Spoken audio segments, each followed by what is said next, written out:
Hi everyone, welcome to the channel. My name's Douglas and I make fishing videos and tutorials to hopefully inspire you to get out there, try new fishing methods and to help you catch more fish.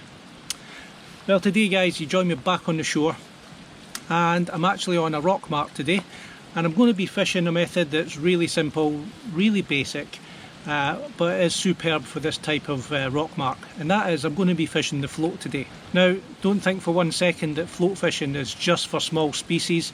I caught one of my biggest shore caught cod using the float, and that was just under £10. That was a few years ago. There wasn't any mobile phones about then, they weren't even thought of, so there are no pictures of that cod.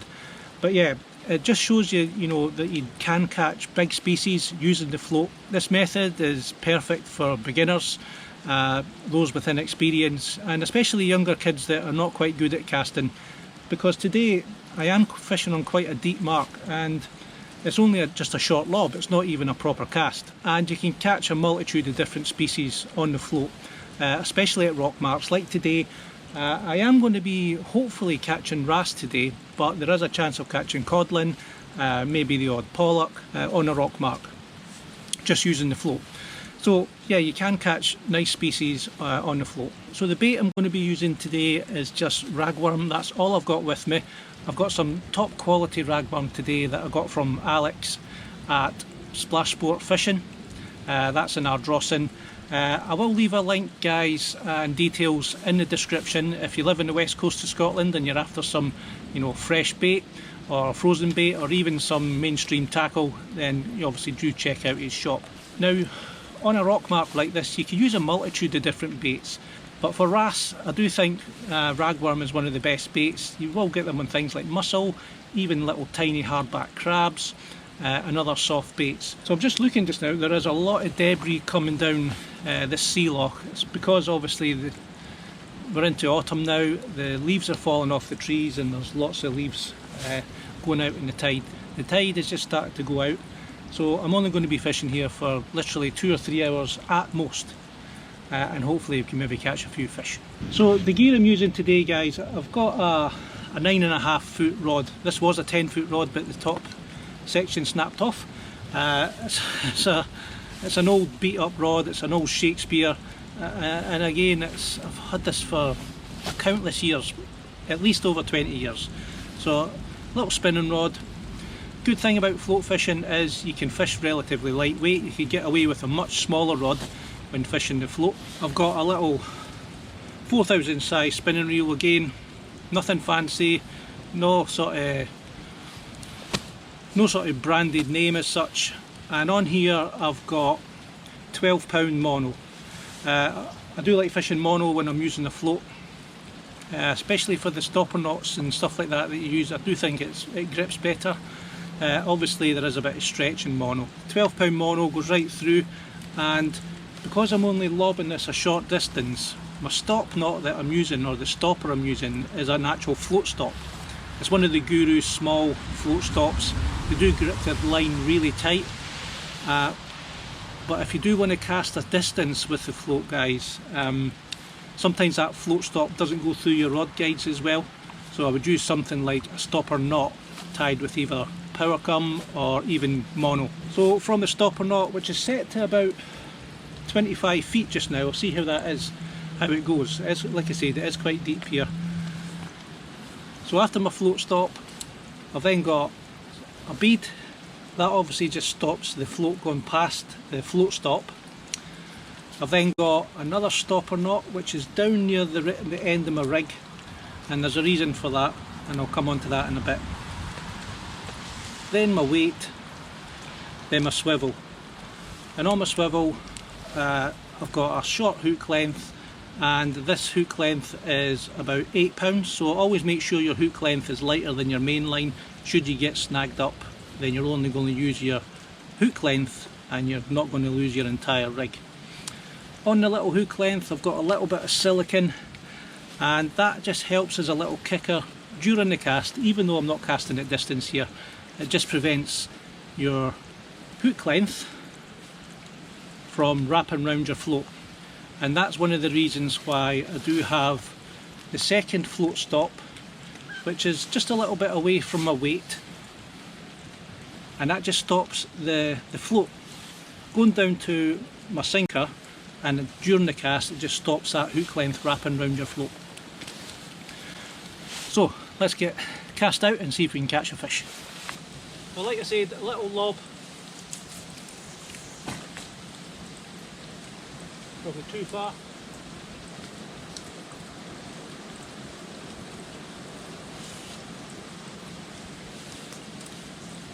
And the tide's moving right to left.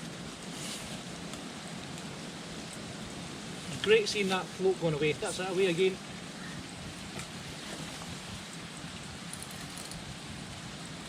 First fish, guys. Didn't take long.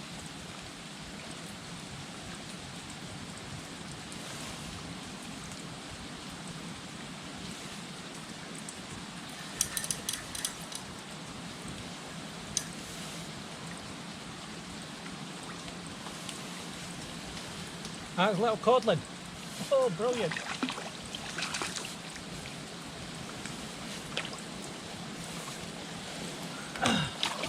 Got a landing net with me because when the tide goes out there might be a big drop.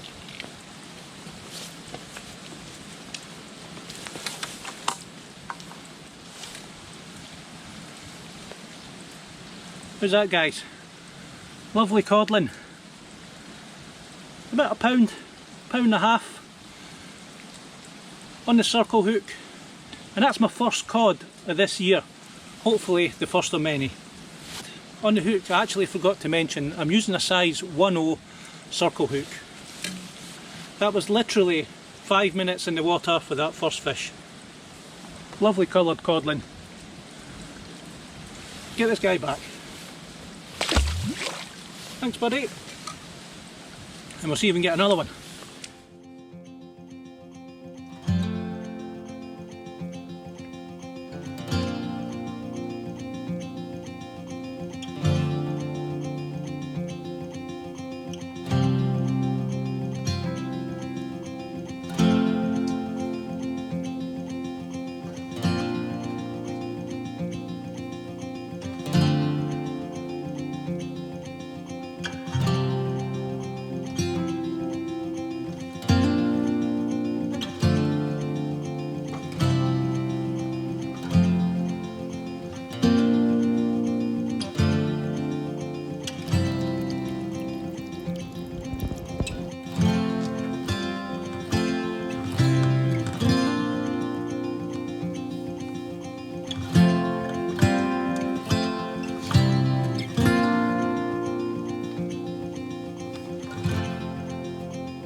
Could get another bit of a shower in the next sort of half hour. Some cloud coming over the mountain there.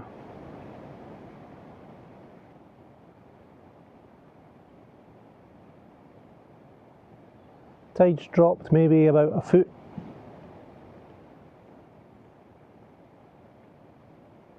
In the last sort of 15 minutes. Getting bobbing bites here. Yeah, we're in. Get over that ledge.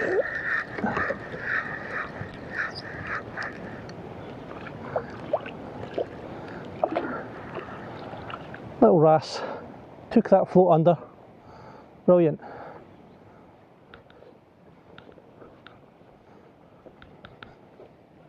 Lovely little ball in the wrasse, guys. Circle hook right in the corner of its mouth. It's trying to spike me.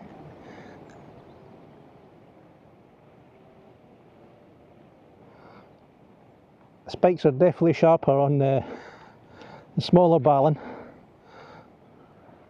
There you go.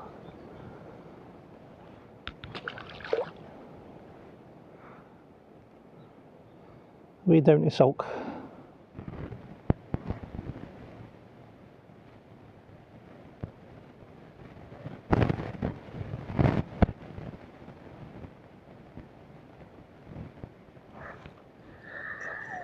Yeah, we're in. Get over the ledge. Come on.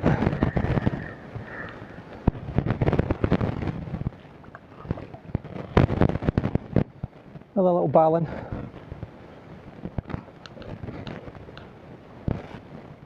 Same size.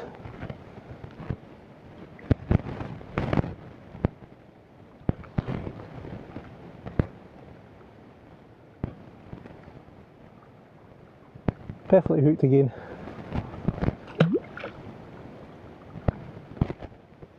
So guys, I had a lovely little session today, just 2 or 3 hours fishing outgoing tide with the float. Started off really good, got that lovely nice codling. The weather was a bit intermittent in terms of rain, squally, and it's obviously finished off quite a nice evening, although it is quite dull and overcast. Shortly after that codling, I did get a lovely ballan wrasse, and thinking that I pressed record, I actually turned the camera off because it was already recording. Schoolboy error.